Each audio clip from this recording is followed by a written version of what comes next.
સાબરકાંઠાથી મળ્યા છે, જ્યાં વાવેતર સમયે ખેડૂતોને ખાતર ન મળતા વિરોધના સૂર ઉઠ્યા છે। એફએસસીએસ એપ્લિકેશન સામે ખેડૂતોએ ઉગ્ર વિરોધ નોંધાવ્યો। એફએસસીએસ એપ્લિકેશન મારફતે પણ ખેડૂતોને ખાતર ન મળતું હોવાનો આરોપ છે।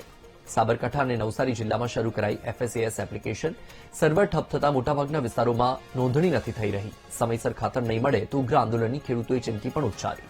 દારૂબંધી છતાં દારૂ મળે છે તો ખાતર કેમ નહીં, એવો સવાલ ખેડૂતો દ્વારા પૂછવામાં આવી રહ્યો છે।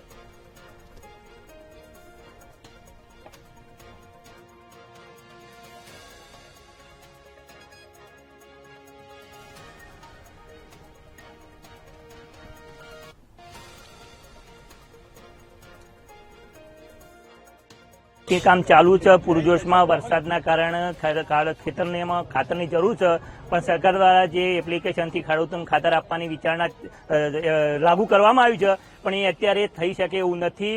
ખેડૂતો અભણ હોવાથી આ પૂરતી માહિતી ના હોવાના કારણે ખેડૂત ખાતર લઈ શકતો નથી અને અત્યારે ખાતરના વિના ખેતી કરવી મુશ્કેલ છે। એટલે સરકારને વિનંતી કે આ ખેડૂતને ખાતર અત્યારે પૂરતા પ્રમાણમાં આપી અને ખેતીને આગળ વધારવા માટે અને એને ખેડૂતનું ઉભો રાખવા માટે પૂરતું આપે। અને ખેડૂતોને હેરાન કરવા માટે જે ખાતર માટેની જે એપ કરવામાં આવી છે એ ખેડૂતો માટે નુકસાન કરતા છે। અમારો ભારતીય કિસાન સંઘનો આનો બહુ વિરોધ છે। આ સરકાર આ એપ પાછી ખેંચી લે, કારણ કે જો આ સરકારને બેસાડવા વાળું ભારતીય કિસાન સંઘ જ છે। ત્યારે 86-87 નું આંદોલન થયું, એના લીધે આ સરકાર બેઠી હતી અને ભવિષ્યમાં પણ સરકાર આ નિર્ણય બદલે નહીં તો અમારા સરકારને કાઢવા માટેના પણ પ્રયત્નો કરવામાં આવશે। જે નવી એપ ખાતર વિશેની જે નવી એપ કાઢી છે એ ખાતરમાં નવસારી જિલ્લો અને સાબરકાંઠા જિલ્લો પસંદ કર્યો છે। એમાં સાબરકાંઠા જિલ્લામાં તો 3 તાલુકા એવા છે, વનવાસી એરિયા છે, ત્યાં ગામડામાં ત્યાં ટાવર પકડાતા નથી, કશું થતું નથી, એપ આવતી નથી, પૂછું ખાતર મળતું નથી ખેડૂતોને।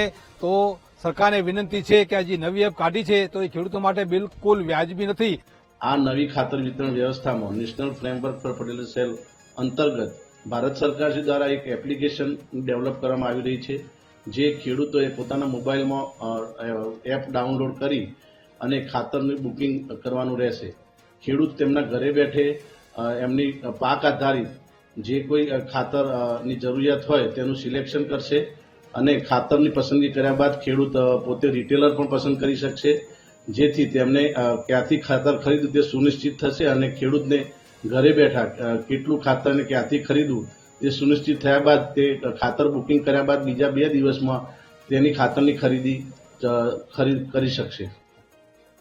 એટલે ખેડૂતો બૂમાબૂમ જ કરે છે અને ઘણાના શું છે કે અમુક ભણેલા નથી ખેડૂતો, એમની જોડે મોબાઈલ નથી, એટલે એ લોકોનું એપ્લિકેશન કરતા નથી। તો મારતું એ તો અહીંથી ખાલી પાછા જ મોકલવા પર ખાતર તો અપાય જ નહીં। ખેડૂતો અત્યારે વિરોધ કરી જ રહ્યા છે, એ અહીં થોડી મગજમારીઓ કરે જ છે, પણ મેં કીધું ભાઈ અમારે ઉપરથી જે રીતના સિસ્ટમ હોય એ રીતના જ ખાતર આપીએ ને, અમે તો કઈ રીતના આપીએ। પહેલા 10 વીઘામાં એ લોકો 10 લઈ જાય, યુરિયા લઈ જાય, ડીએપી લઈ જતા, એસએસપી લઈ જતા, બધું એ 10 કોઈ 5 થેલી કોઈ 7 થેલી એ રીતના જે જેની પૈસાની પેલી એમ। અત્યારે એપ્લિકેશનમાં યુરિયા 2 થેલી બતાવે, ડીએપી 2 બતાવે, એસએસપી ને એનપીકે 2 થેલી બતાવે છે।